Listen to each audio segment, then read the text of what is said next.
स्वागत है आप सभी का आपके अपने चैनल गॉड क्लासेस पर। तो बच्चों, जैसा मैंने आपसे प्रॉमिस किया था कि अप्लाइड मैथमेटिक्स का कंटेंट आपको कंटिन्यूअसली मिलता रहेगा। आपको उसके लिए कोई टेंशन लेने की जरूरत नहीं है। आप बस तरीके से बस अपनी पढ़ाई कीजिए, उस पर ध्यान दीजिए। टेंशन लेने के लिए मैं हूँ। और साथ ही चैनल का कंटेंट अगर आपको पसंद आ रहा है तो आप अपने दोस्तों के साथ जरूर चैनल को शेयर कीजिए। और अगर सब्सक्राइब अभी तक नहीं किया हुआ है, जो कि बहुत गलत बात होगी, तो सब्सक्राइब जरूर कर लीजिए ताकि आपको कंटेंट लगातार इसी तरह से मिलता रहे। दूसरी बात है कि अब हम टेलीग्राम पर भी अवेलेबल हैं, तो वहाँ पर जाकर भी आप चैनल का कंटेंट देख सकते हैं। अभी फिलहाल मैं उस पर जो एम एल अग्रवाल बुक है जो हम अभी यहाँ पर कर रहे हैं, उसका कंटेंट उसमें पीडीएफ फॉर्म में अवेलेबल करा रहा हूँ। अगर आपके पास वो बुक नहीं है तो वहाँ से आप उसको डाउनलोड कर सकते हैं और वहाँ से प्रैक्टिस भी कर सकते हैं। आज का जो टॉपिक है बड़ा इंटरेस्टिंग टॉपिक है। आज हम बात करते हैं परसेंटाइल रैंक के बारे में। ये परसेंटाइल रैंक क्या होता है, क्यों इसकी जरूरत पड़ती है, थोड़ा सा इसके बारे में बात करते हैं। फिर फार्मूलाज पे चलेंगे, उसके बाद फिर क्वेश्चंस भी हम करेंगे। तो परसेंटाइल रैंक को समझने के लिए पहले हम बात करते हैं परसेंटेज की। परसेंटेज क्या होती है? आपने कोई एग्जाम दिया, आपने बोर्ड का एग्जाम दिया हो जैसे 10th क्लास का, तो जब आपकी मार्कशीट आई तो सबसे पहले हम क्या करते हैं? परसेंटेज काउंट करते हैं। भाई परसेंटेज कितनी आई है? 95% आई है, 99% आई है, 70% आई है। उसके हिसाब से फिर हम क्या करते हैं? एक पैरामीटर बनाते हैं। हाँ भाई, बच्चा ऐसा है, बच्चा ऐसा है, बच्चा ऐसा है। लेकिन अगर मैं बात करूं कि अब से जो 10 साल पहले के स्टूडेंट्स थे, उनकी परसेंटेज से अगर आपको कंपेयर किया जाए तो ये आपके लिए भी सही नहीं होगा, और जो उस साल के बच्चे हैं उनके लिए भी ये फेयर नहीं होगा। क्योंकि उस साल में पेपर का लेवल क्या था, क्या नहीं था, इसके हिसाब से उनकी परफॉर्मेंस वहां पर रही। इस साल जो आपका पेपर था वो आपने कैसा दिया, 10th क्लास में जब आप थे, तो उसके हिसाब से आपकी परफॉर्मेंस रही। तो दोनों को हम कंपेयर नहीं कर सकते। अगर उस समय का 70% ले और इस समय का 70% ले और उसमें कहें कि हाँ लगभग ये दोनों बराबर है, हो सकता है लगभग दोनों बराबर ही हों। लेकिन अगर हम उसको परसेंटेज से कंपेयर करें ना कि दोनों बराबर हैं, यानी दोनों का लेवल बिल्कुल सेम है, तो वो गलत हो जाएगा। क्योंकि उनका लेवल अलग, आपका लेवल अलग। तो यहाँ पर परसेंटेज से जब भी हम कंपैरिजन करते हैं तो यहाँ पर ये गड़बड़ होती है। तो इसके लिए तरीका क्या है? इसके लिए तरीका है कि परसेंटाइल रैंक का। अब परसेंटाइल रैंक क्या होती है? अभी जो सीसी पैटर्न जो अब हट गया है, कुछ साल पहले तक था सीसी पैटर्न, उसमें भी परसेंटाइल रैंक बच्चों को दिया जाता, परसेंटेज नहीं दी जाती। परसेंटाइल रैंक का मतलब क्या होता है उसको थोड़ा सा हम ब्रीफ में समझ लेते हैं। क्या मतलब होता है? सपोज आपकी क्लास में 40 स्टूडेंट्स हैं और आपका एक 100 मार्क्स का टेस्ट होता है। उसमें मान लो आपके 95 मार्क्स आ गए। तो अब आपकी जो परसेंटेज है 100 में से 95 हो गई। लेकिन जब परसेंटाइल रैंक की हम बात करेंगे तो उसमें ये देखेंगे कि जो आपकी जो परफॉर्मेंस है आपके उस सर्टेन ग्रुप में किस हिसाब से रही है। आपसे जो नीचे स्टूडेंट्स रहे, जिनके मार्क्स आपसे कम रहे, वो कितने हैं, उसके हिसाब से परसेंटाइल रैंक निकाली जाती है। आपके जो ऊपर जो आपके 95 आए तो कुछ हो सकता है 99 भी आए हो, किसी के 100 भी आए हो।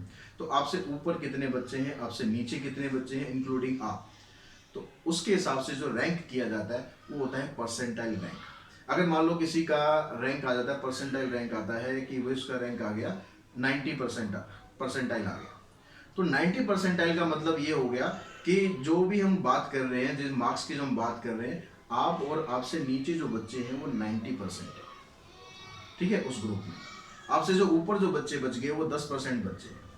चाहे आपके मार्क्स कितने भी हो, चाहे आपके मार्क्स बेशक 99 हो या आपके मार्क्स बेशक 70 हो, अगर परसेंटाइल रैंक आपका 90 आया तो इसका मतलब है कि आप और आपसे नीचे जितने बच्चे हैं वो 90% है उस टोटल फ्रीक्वेंसी डिस्ट्रीब्यूशन का, उस टोटल ग्रुप का। आपसे ऊपर जो है वो 10 है। क्लियर होगी बात? तो उससे क्या होता है कि हम एक सर्टेन ग्रुप का, उसमें हम ये निकाल लेते हैं कि बस उस पर्टिकुलर ईयर में इन सारे बच्चों में या उस सारे ग्रुप में आपकी जो परफॉर्मेंस कैसी थी। अब आपकी जो परफॉर्मेंस कैसी थी, चाहे पेपर आपका हार्ड आया हो चाहे पेपर आपका इजी आया हो, लेकिन वो तो सभी ने तो दिया है ना, उन सभी ने दिया है, तो उसके हिसाब से आपका एक रैंक डिसाइड हो जाता है कि हाँ भाई आपका परसेंटाइल इतना है। अब उस परसेंटाइल को निकालने का तरीका क्या होता है, उसका फार्मूला क्या होता है, इसको हम डिनोट करते हैं परसेंटाइल को PR से। बेस में इसके R होता है। डाटा दो तरह का आपको मिलेगा यहाँ पर भी, अनग्रुप डाटा भी मिलेगा और ग्रुप डाटा भी मिलेगा। अनग्रुप डाटा में जो फार्मूला होता है उसमें होता है L प्लस में 0.5 इंटू में E divided by N into में 100। ये L क्या है? L का मतलब होता है number of observation less than x i, यानी जिस पर्टिकुलर आप डाटा की वो निकालना चाह रहे हो परसेंटाइल रैंक, जैसे आपका 95% मान लो आपके 95 मार्क्स आए थे, तो 95 से नीचे जितने भी स्टूडेंट हैं, चाहे वो 10 हो, चाहे 5 हो, चाहे 6 हो, वो आपका बनेगा एल। ई का मतलब हो गया number of observation equals to x i. आपके 95 मार्क्स आए तो हो सकता है आपके कुछ और फ्रेंड्स के भी 95 मार्क्स आए हो, तो उनको अब क्या ले लेंगे, मान लो 3 बच्चे हैं जिनके 95 आए, तो यहाँ पर ई की वैल्यू हो जाएगी 3। जिस एक्स आई की हम बात कर रहे हैं उसके इक्वल कितने मार्क्स हैं, कितने लोगों के मार्क्स हैं। एन का मतलब हो गया टोटल नंबर ऑफ ऑब्जर्वेशन। आप जिस ग्रुप में यहाँ पर परसेंटाइल रैंक निकाल रहे हो उसके हिसाब से उनका टोटल नंबर ऑफ ऑब्जर्वेशन। ठीक है, ये फार्मूला लगाएंगे, आपका परसेंटाइल रैंक निकल जाएगा। अगर हम बात करें ग्रुप डाटा की, ग्रुप डाटा में जो फार्मूला होता है लगभग सिमिलर सा फार्मूला है। यहाँ पर सी आता है, सी प्लस में 0.5 इंटू में F divided by N into में 100। सी का मतलब क्या है, cumulative frequency preceding the X I. जिस एक्स आई को डाटा आप निकालना चाह रहे हो उससे जो पहली आपकी सी एफ आती है, कम्युलेटिव फ्रीक्वेंसी आती है, उसका यहाँ पर आपको सी लेना है। Frequency of x I, F मतलब जो एक्स आई जिस डाटा को हम ले रहे हैं उसकी जो फ्रीक्वेंसी है उसको एफ की जगह लेना है। एन का मतलब वही सम ऑफ ऑल फ्रीक्वेंसीज। तो ये दोनों फार्मूले हम अप्लाई करेंगे, क्वेश्चन से समझेंगे परसेंटाइल रैंक कैसे निकाला जाता है। तो क्वेश्चन नंबर फर्स्ट में जो बच्चों आपको डाटा दिया हुआ है, find the percentile rank of score 5 in the given data. Data आपके पास ये है, आपको परसेंटाइल रैंक किसका निकालना है, स्कोर 5 का निकालना है। तो स्कोर 5 का निकालना है या किसी का भी निकालना है, सबसे पहला काम आपको क्या करना है, डाटा को आपको किस में करना है, असेंडिंग ऑर्डर में अरेंज कर लेना है ताकि आपको काउंट करने में कोई दिक्कत ना आए। सबसे पहले डाटा में आपको स्मॉलेस्ट वैल्यू 2 दी हुई है, उसके बाद 3 दिया हुआ है, इसमें 2 टाइम्स 3 के बाद हो गया यहाँ पर 5, 7, 9 और 11। ये डाटा आपको दिया हुआ है। अब यहाँ पर काउंट करते हैं तो डाटा कितने आपके पास, यहाँ पर n की वैल्यू हुई 7, टोटल नंबर ऑब्जर्वेशन 7 आ गई। और उसके बाद यहाँ पर आप काउंट करेंगे l और फिर e। l का मतलब क्या था कि जिसका आप परसेंटाइल रैंक निकाल रहे हो उससे छोटी जितनी भी वैल्यूज हैं, उससे छोटी कितनी वैल्यूज हैं यहाँ पर 1, 2, 3, l की वैल्यू 3 आ गई। e की वैल्यू क्या होगी, e मतलब जो xi जिसका आप परसेंटाइल रैंक निकाल रहे हैं उसके इक्वल कितनी वैल्यू है, उसके इक्वल हमारे पास एक ही वैल्यू है। तो जो फार्मूला था परसेंटाइल रैंक का, फार्मूला क्या था, l प्लस में 0.5 इंटू में e divided by n into में 100। तो ये फार्मूला यहाँ पर अप्लाई करते हैं। देखिए l की जगह आपने 3 पुट किया, 0.5 इंटू में e divided by n, n हो गया 7 इंटू में 100। तो 1 को 0.5 से मल्टीप्लाई करोगे सेम ही रहेगा, तो ये कितना, इसको 3 प्लस में 0.5 डिवाइडेड बाय 7 इंटू में 100। तो 3 और 0.5 को ऐड करेंगे तो क्या आ गया आपके पास, 3.5 डिवाइडेड बाय 7 इंटू में 100। 7 से इसको हम कैंसिल कर सकते हैं, 0.5। 0.5 को इससे हम मल्टीप्लाई करेंगे तो रैंक आ गया आपका 50, यानी परसेंटाइल रैंक क्या आ गया, 50 आ गया। तो यानी इसका मतलब ये होगा कि इस डाटा में जिसका स्कोर 5 आया है उससे नीचे जो है वो 50 लोग हैं। ठीक है, या 50% लोग कह सकते हो आप, जो जितना भी मतलब डाटा होगा उसमें से 50 लोग जो हैं वो उसके नीचे हैं या उसके बराबर है। तो क्वेश्चन नंबर सेकंड में कहता है आपसे, the score of the screening test conducted by company for the post of manager are given and the given data is this, find the percentile rank, find the percentile rank of score 55, find the percentile rank of score 55। तो यहाँ पर 55 का आपको percentile rank find करना है। तो सबसे पहला काम क्या करना है, डाटा को ऑर्डर में अरेंज करना है। तो सबसे स्मॉलेस्ट जो वैल्यू आपके पास इसमें 35 है, तो पहले आप 35 लिख लें, उसके बाद फिर 37, फिर 39, 39 के बाद देखेंगे यहाँ पर आपके पास क्या है 46, 46, फिर उसके बाद 48 और 46 दो बार है तो 46 को दो बार लिखना है, फिर 48 हो गई। 48 के बाद फिर आप यहाँ देखेंगे 55 दो बार है, उसके बाद 67 और 89, 1 2 3 4 5 6 7 8 9 10, 1 2 3 4 5 6 7 8 9 10।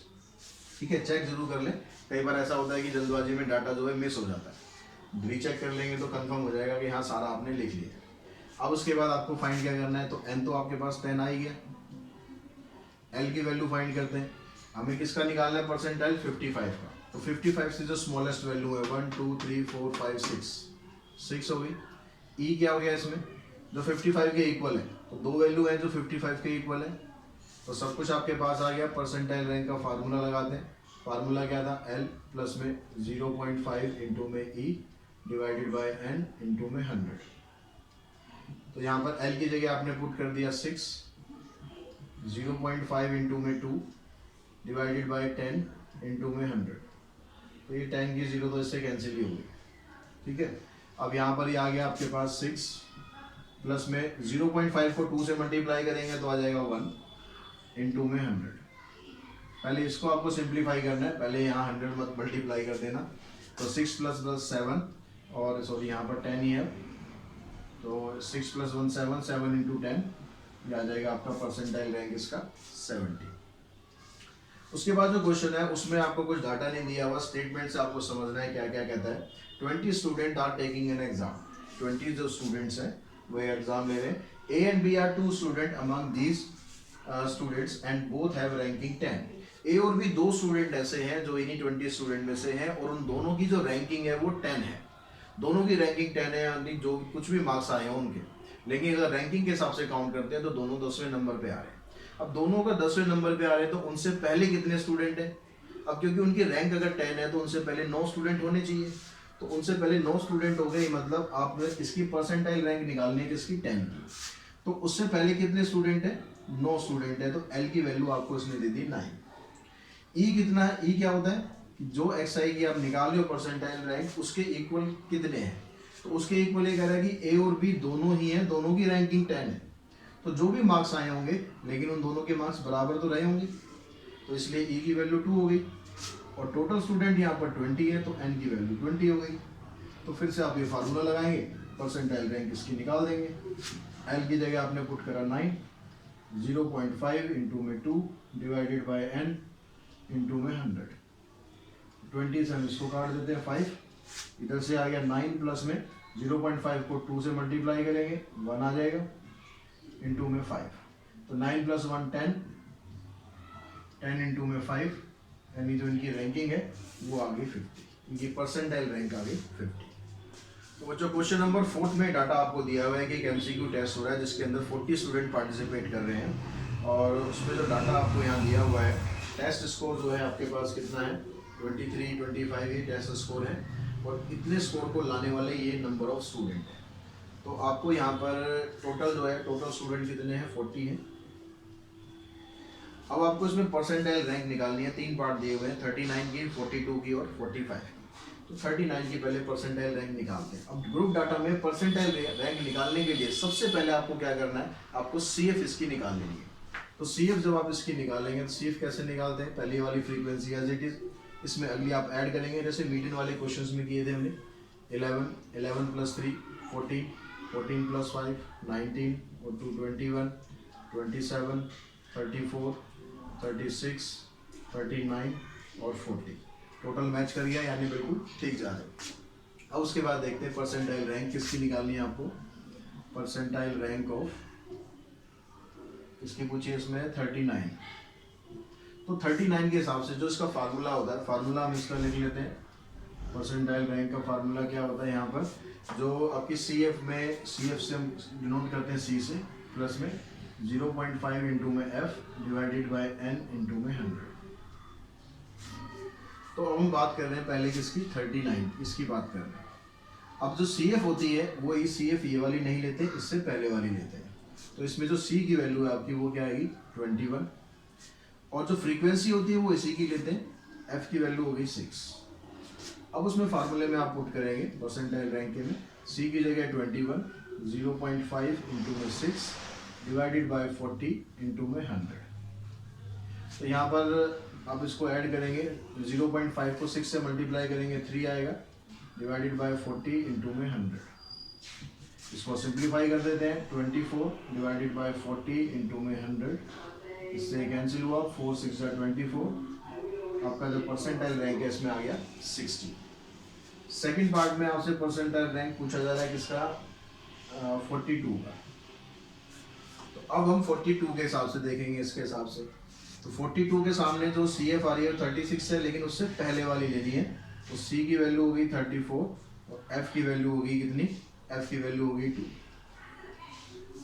अब फिर फार्मूला लगा दो आप परसेंटाइल रैंक का, 34 प्लस में 0.5 इंटू में 2 डिवाइडेड बाय 40 इंटू में 100। तो ये आ गया 35 प्लस में 0.5 को 2 से मल्टीप्लाई करेंगे 1 आ जाएगा, 40 इंटू में 100। तो ये आ गया 35 अपॉन में 40 इंटू में 100। ये 0 कैंसिल करा, 2 से और कैंसिल कर लेते हैं। तो 5 5 ज़ा 25, 5 3 ज़ा 15, 15 और 2 17 डिवाइडेड बाय 2। 2 से हम इसको डिवाइड कर देते हैं और 87.5 ये इसका परसेंटाइल रैंक आ गया। इसी तरह से फिर आपको 45 का निकालना है। आई थिंक अब तो आपको समझ में आ गया होगा, आप खुद ट्राई करेंगे तो बड़े आराम से इसको निकाल लेंगे। और इस क्वेश्चन के साथ ही इसमें ज़्यादा क्वेश्चन नहीं है, तो ये एक्सरसाइज यहीं पर ही खत्म होती है। तो बच्चों अब हम बात करते हैं आज के हमारे नेक्स्ट टॉपिक की। नेक्स्ट टॉपिक में सबसे पहले हम बात करते हैं कोरिलेशन एनालिसिस की। कोरिलेशन एनालिसिस क्या होता है? कोरिलेशन एनालिसिस में हम क्या करते हैं, जो दो हमारे पास डिफरेंट वेरिएबल्स होते हैं उनके बीच में जो रिलेशन होता है उसका हमें एनालाइज करना होता है। उसके बारे में हम देखते हैं कि भाई इनके बीच में क्या रिलेशन है, नेगेटिव रिलेशन है या पॉजिटिवली रिलेशन है। अब नेगेटिवली पॉजिटिवली ये क्या है, इसका मतलब क्या है? जैसे सपोज कोई एग्जांपल हम लेते हैं, मान लो जैसे जैसे गर्मियाँ बढ़ती हैं, अब जैसे जैसे गर्मियाँ बढ़ती हैं तो आइसक्रीम की जो डिमांड है वो तेज़ी से बढ़ती है। मोस्टली ये होता है कि ठंड में हम आइसक्रीम कम खाते हैं, ठीक है, क्योंकि ठंडी होती है ऑलरेडी। तो जब गर्मियाँ होती हैं तो उसमें आइसक्रीम की जो सेल है वो ज़्यादा बढ़ती है। तो यहाँ पर क्या हो रहा है, पॉजिटिव रिलेशन हो रहा है कि एक चीज़ अगर बढ़ रही है तो उसी के हिसाब से दूसरी चीज़ भी बढ़ रही है, ठीक है। जैसे जैसे गर्मी बढ़ती है, आइसक्रीम वाले बड़े खुश होते हैं कि हाँ गर्मी आ रही है, जो कूलर बनाते हैं, फैंस बनाते हैं, वो बड़े खुश होते हैं तो यार गर्मी ज़्यादा बढ़ेगी तो उनकी सेल ज़्यादा बढ़ेगी। तो ये क्या हो रहा है, यहाँ पर पॉजिटिव रिलेशन हो रहा है। लेकिन कई बार ऐसा होता है कि अगर कोई मान लो गर्मी ज़्यादा बढ़ती है, गर्मी अगर ज़्यादा बढ़ेगी तो उस केस में क्या होता है कि जो हमारी जो इस तरह की बीमारियाँ होती है ना, खांसी बुखार, ये चीज़ें थोड़ी कम हो जाती है।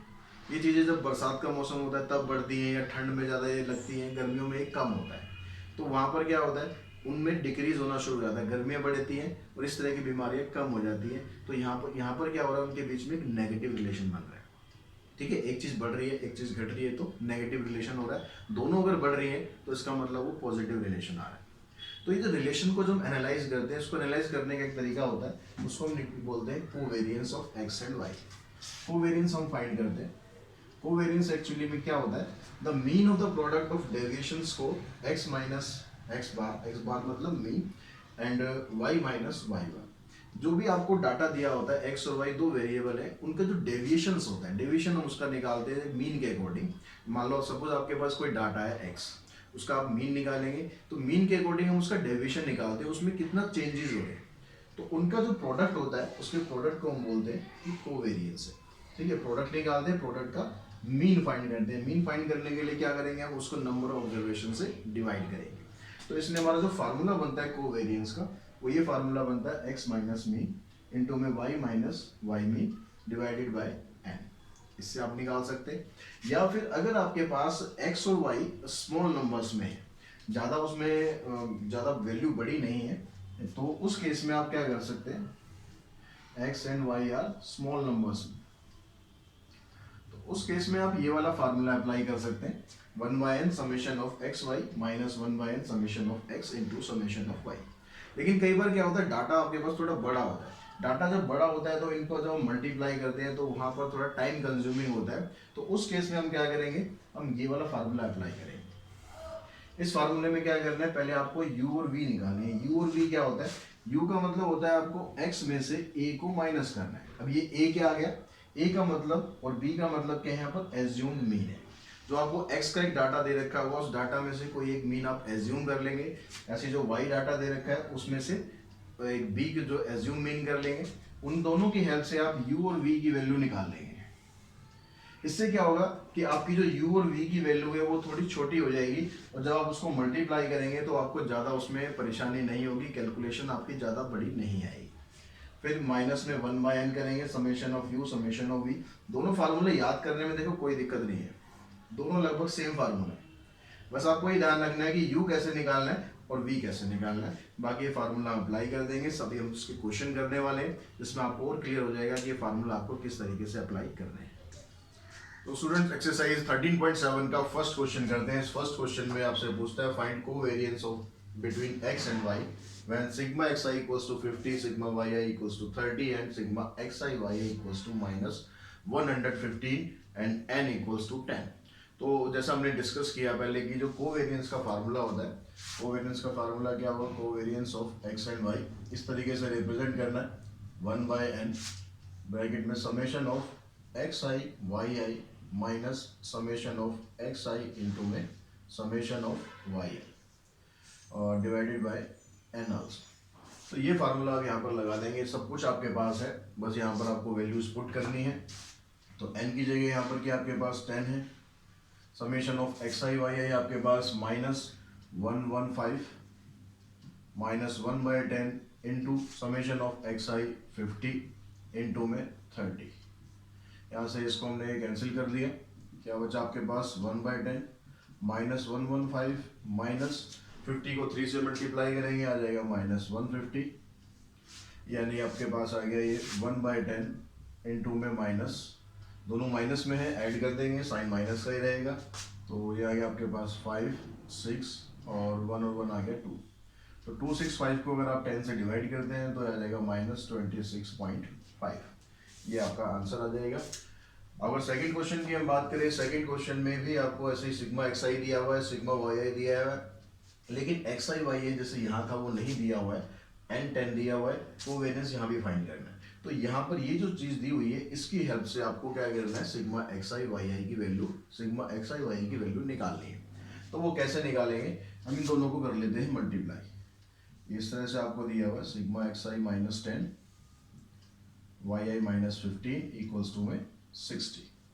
तो जब आप इसको मल्टीप्लाई करते हैं, समेशन ये सभी के लिए रहेगा, ठीक है, समेशन ऑफ xi इंटू में yi, ये किया हमने।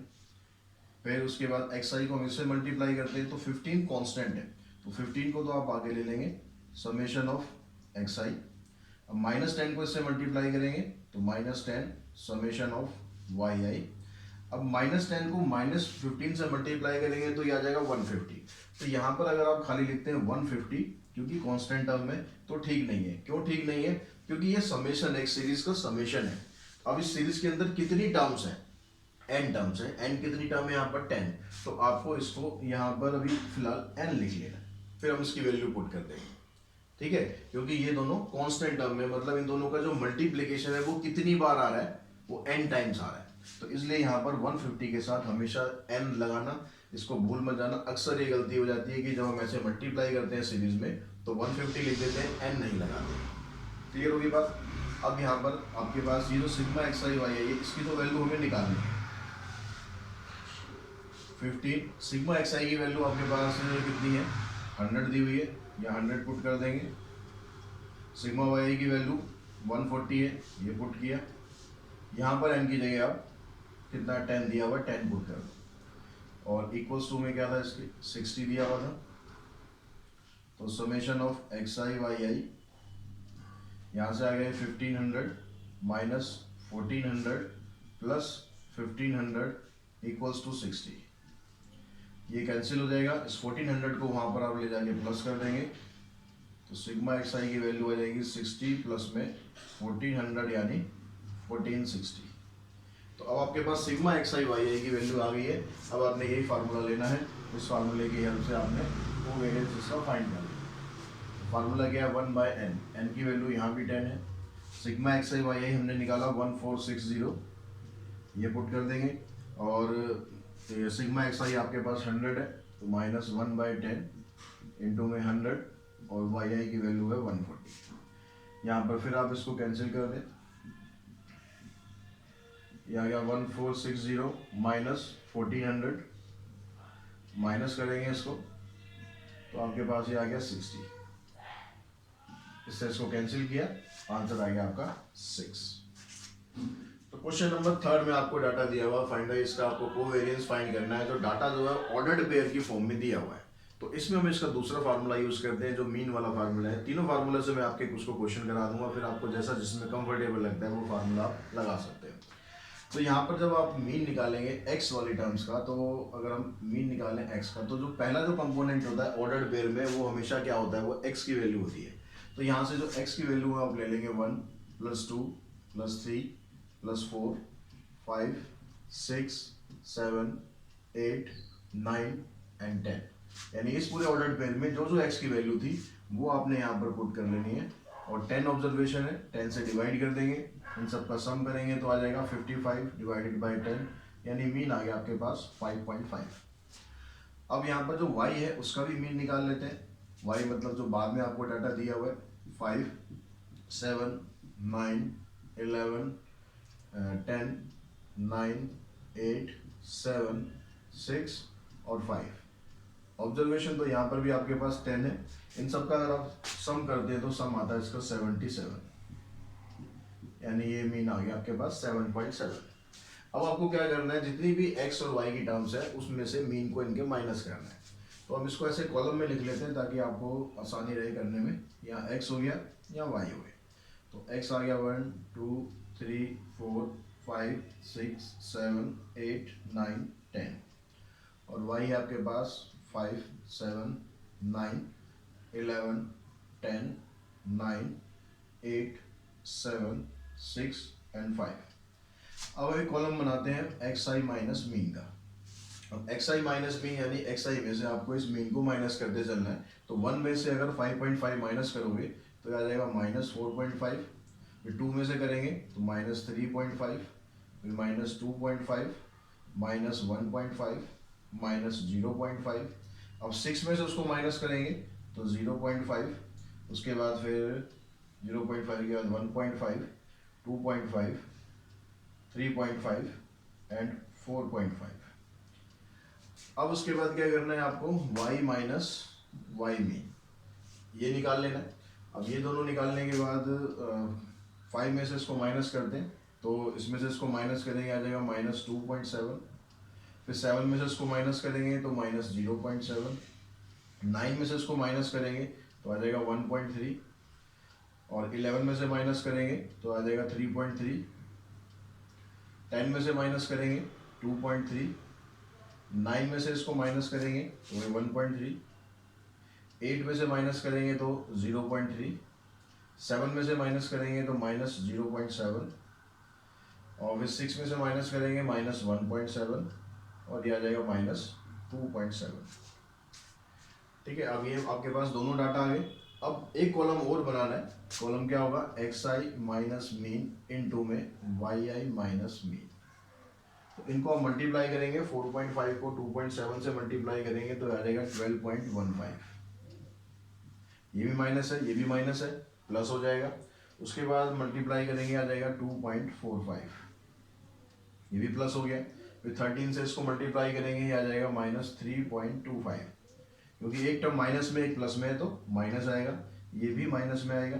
ये आ गया आपके पास 4.95, फिर ये भी माइनस में तो इसको उसको मल्टीप्लाई करेंगे ये आ जाएगा यहाँ पर 1.15, फिर 13 से इसको मल्टीप्लाई करेंगे ये आ जाएगा 0.65, फिर 13 से इसको मल्टीप्लाई करेंगे ये भी आपके पास आ गया सॉरी ये 15 है तो ये आ जाएगा 0.45, फिर 7 से इसको मल्टीप्लाई करेंगे आ जाएगा -1.75, फिर 3.5 को इससे मल्टीप्लाई करेंगे तो आपके पास आ जाएगा -5.95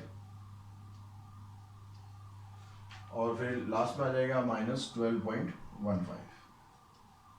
इसका आपको टोटल कर देना है।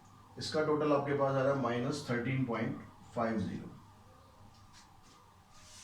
अब जो फार्मूला होता है यहाँ पर कोवेरियंस का, कौन सा फार्मूला होगा, covariance of x and y equals to 1/n summation of xi minus mean और yi माइनस मीन। ये वाला फार्मूला यहाँ अप्लाई कर देंगे तो ये बन गया आपके पास 1/n। n कितने यहाँ पर ऑब्जर्वेशन कितनी थी, 10 ऑब्जर्वेशन है।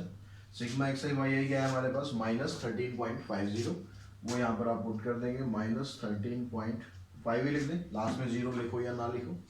10 से इसको डिवाइड करेंगे तो आ जाएगा -1.35। ये इसका कोवेरियंस आ जाएगा। तो बच्चों क्वेश्चन नंबर 4 में आपको फाइंड करना है, find the covariance of the following bivariate data आपको दिया हुआ है, उसका कोवेरियंस फाइंड करना है। अब कोवेरियंस निकालने के लिए आपके पास 2-3 मेथड जो है उसमें से आपको चूज करना है कि कौन सा मेथड आपको यहाँ लगाना है। तो ये आप डाटा देख रहे हो, डाटा थोड़ा सा बड़ा है यहाँ पर, तो ऐसे में हम एज्यूम्ड मीन मेथड यूज कर लेते हैं। एज्यूम मीन मेथड जब आप यूज करेंगे तो पहले हम ए फाइंड करते हैं। ए मतलब assume mean from variable x। अब x में हम यहाँ पर देखते हैं कि अगर काउंट करेंगे तो यहाँ पर आपके पास नंबर ऑब्जर्वेशन 12 आ रही है, n की वैल्यू 12 है। तो n की वैल्यू जब 12 होती है तो मिडल मोस्ट वैल्यू तो आप यहाँ पर निकाल नहीं सकते, तो हम क्या करते हैं, जो मिडल में जो दो वैल्यू आएंगी, मिडल में कौन कौन सी आएगी आपके पास, एक 9 आएगी और एक 10 आएगी, ये दो वैल्यू आएंगी मिडल में, तो हम क्या करते हैं, दोनों का मीन निकाल लेते हैं। तो 9 + 10 19 हो गया, इसको 2 से डिवाइड करेंगे, 19/2 यानी एज्यूम मीन इसका ले लिया हमने 9.5। अब आपको क्या करना है, यहाँ पर u जो हम कॉलम बनाएंगे, u मतलब x - a, तो x को a में से माइनस करते चलना है, 4 - 9.5 ये आ जाएगा आपके पास -5.5, अगला करेंगे -4.5, -3.5, -2.5, -1.5, -0.5, उसके बाद फिर पॉजिटिव वैल्यू आती जाएंगी 0.5, 1.5, 2.5, 3.5, 4.5 एंड 5.5।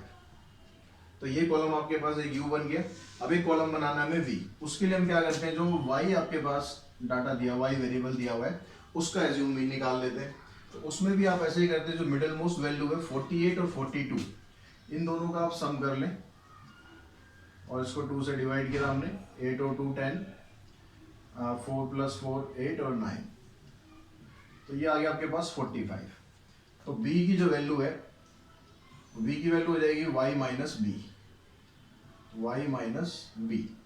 अब यहाँ 78 में से 45 को आप माइनस करेंगे तो आपके पास आ जाएगा 33, उसके बाद फिर 27, यहाँ पर क्योंकि गैप इक्वल है, 6 6 का गैप है, तो यहाँ भी आप 6 6 माइनस करते चलो बस। फिर यहाँ 21, 15, 15 - 6 9, 9 - 6 3। अब यहाँ से 42 - 45 करोगे तो -3 हो जाएगा, फिर -9, -15, -21, -27 एंड -33। तो ये डाटा आ गया आपके पास। अब क्या करना है, आपको एक कॉलम और निकालना होता है u इंटू में v। इन दोनों को मल्टीप्लाई करते हैं, इन दोनों को मल्टीप्लाई करेंगे, आ जाएगा आपके पास -181.5। फिर इन दोनों को मल्टीप्लाई करते हैं, ये आ गया -121.5, फिर -73.5। ऐसे इन दोनों को आपस इनको मल्टीप्लाई करते चलो, ये आ जाएगा -37.5, -13.5 एंड -1.5। फिर उसके बाद सेम यही चलता रहेगा, क्योंकि यहाँ पर डाटा आइडेंटिकल आ रहा है।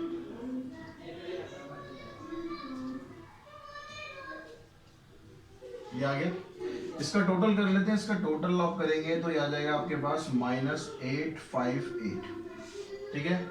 अब जो यहाँ पर कोवेरियंस का फार्मूला था, कोवेरियंस का फार्मूला था एक्स वाई, क्या फार्मूला था यहाँ पर, 1/n summation of u v minus 1/n summation of u summation of v. n आपके पास यहाँ पर 12 है, समेशन ऑफ यू वी आ गया आपके पास -858 -1/12। समेशन ऑफ यू आप करोगे, इनको आप ऐड करोगे तो ये भी 0 आ रहा है और ये भी 0 आ रहा है, तो यहाँ 0.2 करेंगे, इससे आंसर क्या हो जाएगा आपका, 0 हो गया। क्या रहेगा आपके पास, यहाँ रहेगा -858 डिवाइडेड बाई 12 से हम इसको डिवाइड करेंगे तो यहाँ पर आपका जो आंसर है 71.5, ये आंसर आ जाएगा। तो ये इस तरह का इससे इसका वेरिएंस निकल जाएगा।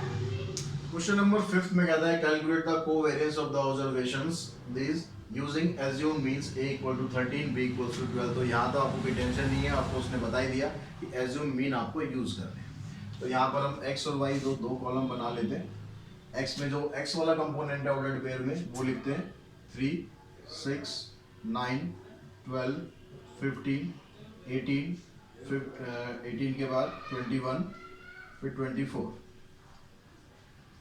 और जो y में आ गया आपके पास 5, 7, 9, 11, 13, 15, 17 एंड 19। तो अब क्या करना है, आपको एक कॉलम बनाना है u, ये होता है x - a, फिर एक b बनाएंगे, ये होता है y - b। तो 3 में से आप 13 को माइनस करेंगे, -10, फिर 6 में से इसको करेंगे, कितना आ जाएगा -7, फिर -4, 3 कम करते चलेंगे, 12 - 3 करेंगे, -1, 15 - 13 करेंगे 2 आ जाएगा, फिर 2 और 3 यहाँ पर 5 आ गया, फिर 21 - 13 करेंगे तो 8 आ गया और यहाँ पर फिर 11 आ गया। ऐसे अब यहाँ पर निकालो y - b, तो यहाँ 5 - 12 करेंगे -7, 7 - 12 करेंगे -5, -3, -2, 7 5 3 3 के बाद आ गया यहाँ पर 1 आ जाएगा। 13 - 12 करेंगे, फिर यहाँ पर आपके पास 1 आ गया। 15 - 12 करेंगे 3, फिर 5, फिर 7। इसका टोटल करेंगे, इसके टोटल में देखो यहाँ पर आपके पास आ रहा है 10 और 7 17, 17 + 4 21, 21 और 1 22, माइनस को 22 हो गया। 11 और 8 19, 19 + 5 24, 24 और 2 26, 26 - 22 करेंगे तो ये यहाँ पर आ जाएगा आपके पास 4। इसका टोटल 4 आ रहा है। इसका टोटल देखते हैं, इसका टोटल देखो 7 5 3 1, माइनस में है और प्लस में है तो ये तो 0 आ जाएगा। उसके बाद एक कॉलम बनाना होता है हमें यू वी का, इन दोनों को मल्टीप्लाई कर देते हैं 70, 35, 12, 1, 2, 15, 40 एंड 77। इसका अगर आप टोटल करेंगे तो इसका टोटल आपका आ रहा है 252। तो सब कुछ आपके पास जो डाटा चाहिए था वो आ गया, बस आपको फार्मूला लगाना है कोवेरिएंस का। Covariance of x y equals to 1/n summation of u v minus 1/n summation of u summation of v. तो n आपको यहाँ पर कितना दिया हुआ है, यहाँ पर देखो 3 ये 3 6 और 2 8, 8 टर्म्स दे रखी हैं तो ये हो जाएगा यहाँ पर 1/8। इसका टोटल आ गया आपके पास 252 माइनस 1/8 इंटू में 4, इसका टोटल है 0। तो ये वाला पूरा पोर्शन तो 0 हो गया। आपके पास क्या बचा, बस यहाँ से 252 बचेगा, यहाँ से 8 बचेगा। इसको आप 4 से काट ले, 4 2 = 8, 4 6 = 24, 4 3 = 12। अब 63 को अगर आप 2 से डिवाइड करोगे तो आपके पास आ जाएगा 31.5, ये इसका कोवेरियंस आ जाएगा। तो बच्चों क्वेश्चन नंबर जो 6 है उसमें भी आपको कोवेरियंस ही फाइंड करना है, लेकिन यहाँ जो डाटा देख रहे हो कि डाटा यहाँ पर कोई बहुत बड़ा डाटा नहीं है। तो बहुत बड़ा डाटा नहीं है तो उसमें हमें एज्यूम मीन मेथड निकालने की आपको यहाँ कोई ज़रूरत नहीं है। यहाँ पर अब सिंपल मेथड हम लगेंगे। एक्स वाई आपको दिया हुआ है, इसका टोटल कर लेते हैं हम, क्या आएगा, और इसका टोटल कर लेते हैं। एक्स का टोटल आपका आ रहा है यहाँ पर 40, इसका टोटल आ रहा है 60। एक कॉलम और बना लेते हैं हम यहाँ पर एक्स वाई। क्यों बना रहे हैं, क्योंकि जो कोवेरिएंस का फार्मूला जो हम यहाँ पर लगाना चाह रहे हैं, कौन सा फार्मूला हम लगा रहे हैं, 1/n।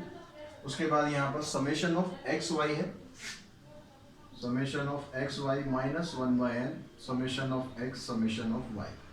सीधा हम ये फार्मूला लगा रहे हैं। आप वहाँ पर जो एज्यूम मीन वाला फार्मूला तब लगाओ जब यहाँ पर डाटा आपको बहुत बड़ा दे रखा हो। छोटा डाटा है तो सिंपल तरीके से रहने दो, बस इनको मल्टीप्लाई कर लो। 16, 18, 4 3 = 12, 4 6, 28, 9 8 = 72, 16 9 = 144। इसका हम टोटल करेंगे तो इसका टोटल आपका बन रहा है 300। ये सारी वैल्यूज आप यहाँ पर पुट कर दो। n कितना है यहाँ पर, नंबर ऑफ टर्म यहाँ पर आपको दे रखी है 8। समेशन ऑफ एक्स वाई आया आपके पास 300 माइनस 1/8 समेशन ऑफ एक्स है 40 और ये है 60। 8 5 = 40 करेंगे तो यहाँ पर आ गया 1/8। 300 माइनस 300 0 हो गया, 0 को किसी से भी आप मल्टीप्लाई करोगे, इसका जो कोवेरिएंस है ये आ गया 0।